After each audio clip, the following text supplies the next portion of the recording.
Welcome to lesson 4 of your marketing module. We will talk about marketing planning and control today and then about product development. Okay, the agenda is to basically put quite a few of your previous lessons into context. Then to determine the purpose of planning, overview of mission statements and objectives, the marketing plan, marketing budget, and then monitoring and control. Well, the purpose of planning, according to Drucker, is business planning is a continuous process of making present entrepreneurial decisions systematically and with best possible knowledge of their futurity, organizing systematically the effort needed to carry out these decisions against expectations through organized feedback. So basically, business planning or marketing planning has all to do with achieving your objectives. So as McDonald then also says, the overall purpose of marketing planning and its principal focus is the identification and creation of sustainable competitive advantage. So you can actually, your business planning and your marketing planning go hand in hand, and marketing planning is obviously a big part of your business plan as well. Now, if you look at the process, we could look at market research, which obviously we did in lesson 2. So what information do we need? How do we collect it? And what are we going to do with it? Then also it's your marketing environmental analysis. Where are we now and how did we get here?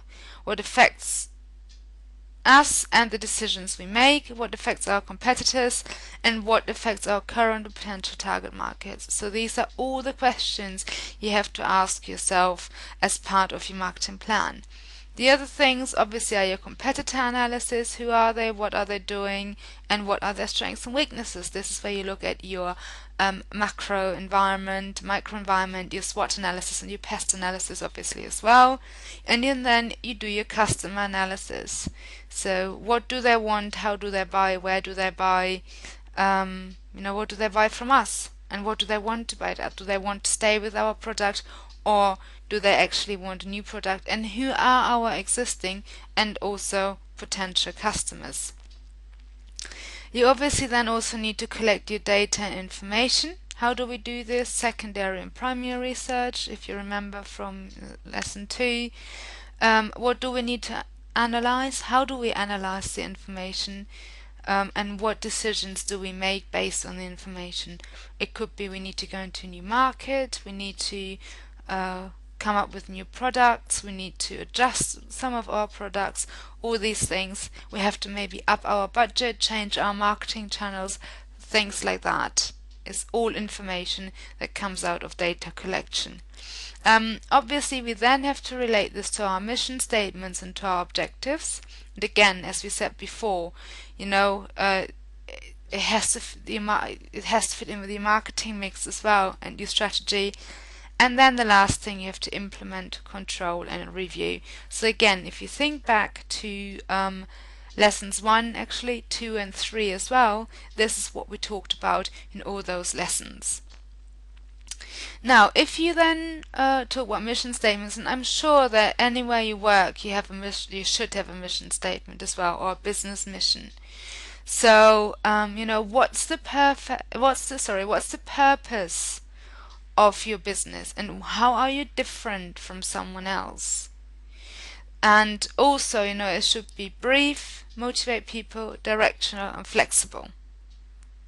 Yeah. So this is now when you think back to your own organization, what's your mission statement? And maybe go out and have a look where your mission statement is. Also, what you have to consider is you have strategic and tactical statements, marketing plans as well.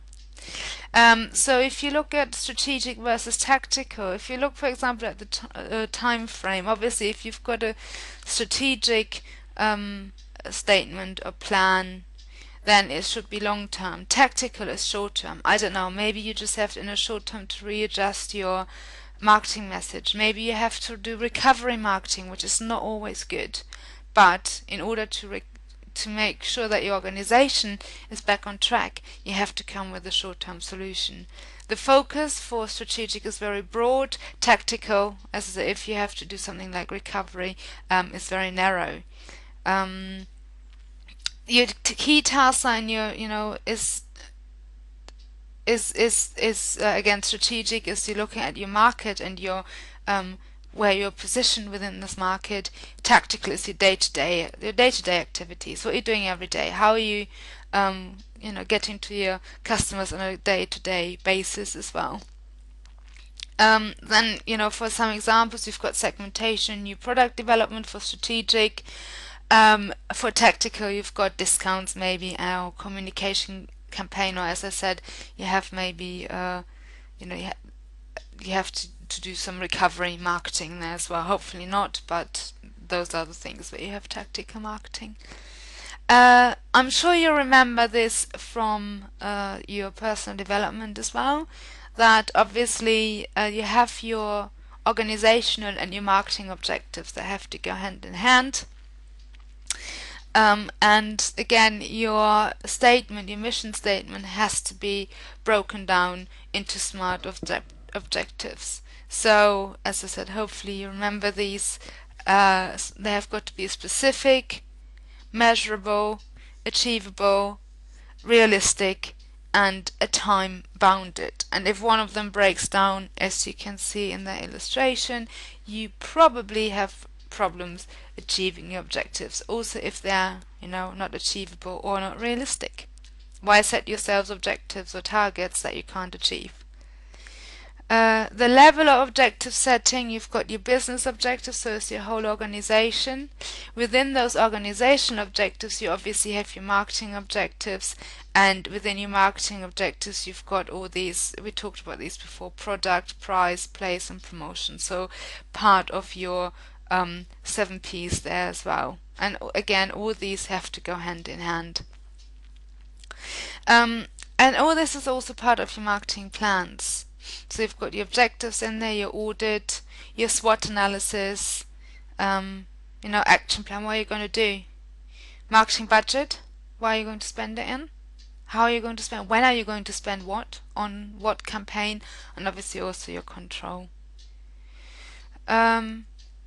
Marketing budget is obviously very important. If I think back of when I used to work at the University of Brighton, most of my budget went on brochures. Not necessarily printed brochures, part of that, yes, as well, but also online brochures, and obviously the design of these and taking the pictures and stuff like that. So most of my budget went on these brochures. So again, when you do your marketing budget, you have to, when you're setting your marketing budget, you have to consider certain things. So the percentage of sales or profits, looking at your expected turnover. Who decides he's gonna set the market? Is it your boss who decides? Your manager says, "Oh, you've got, I don't know, £50,000 marketing budget, and this is what you have to work with. Oh, and by the way, next year we're gonna cut your budget." Then you look at, nothing has changed. We're just gonna do the same thing as before. And or do you set your budget as in how the advertising costs increase? And again, from experience, I can tell you that from one year to the other, they do increase significantly. And you change your ways of how you market as well. And again, if you think of your social media, there is a place for that, and maybe you can make use of that because a lot of it is free as well. Obviously, it's objective and task related. So, you need enough money to obviously get the job done, but also to make sure that your message goes to the customer. It has to be affordable. Do you want to experiment? Do you want to work towards trial and error? Do you want to use something new, or do you want to actually just rely on marketing channels that you've always used? And being innovative is something. There's a place for that. Competitors, what are they going to do? and yeah, so your share of voice. So the budget is equal in percentage terms to that of market share. So again, how much you get depends on where your place in the market is as well. And now, monitoring and control, and I think we said this before, it's important to monitor regularly. So, so how do you, and again, it all comes down to project planning. Marketing is project management.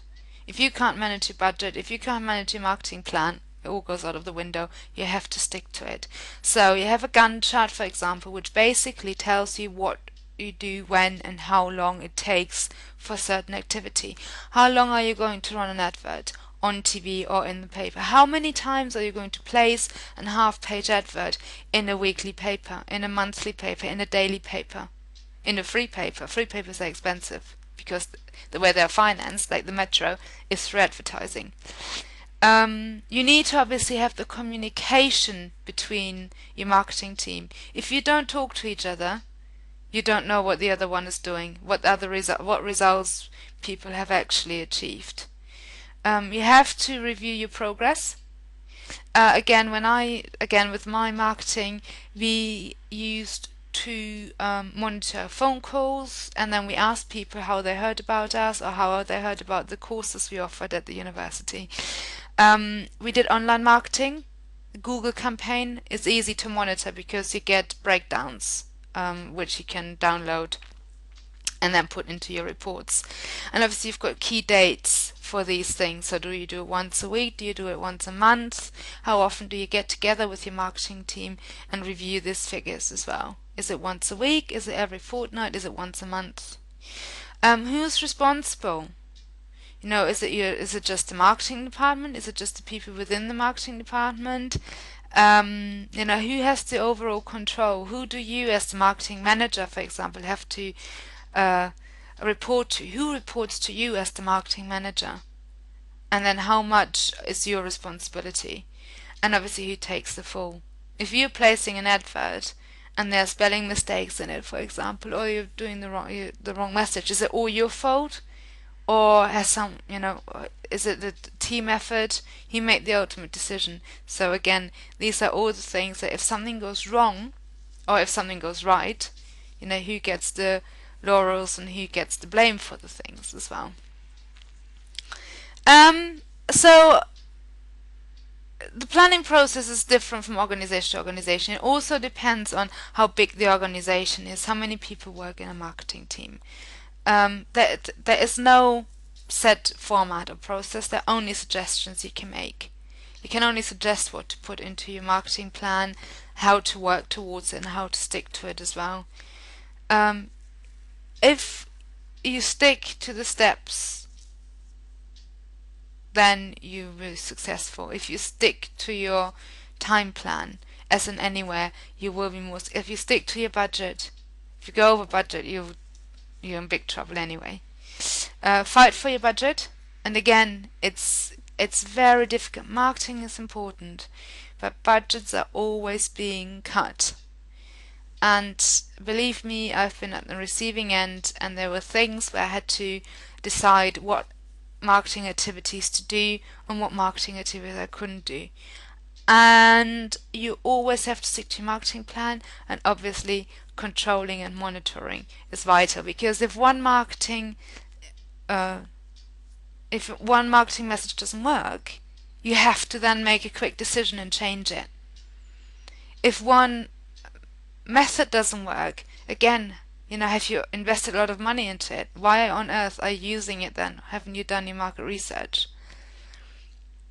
So, and again, who's responsible? Who's responsible for the marketing plan?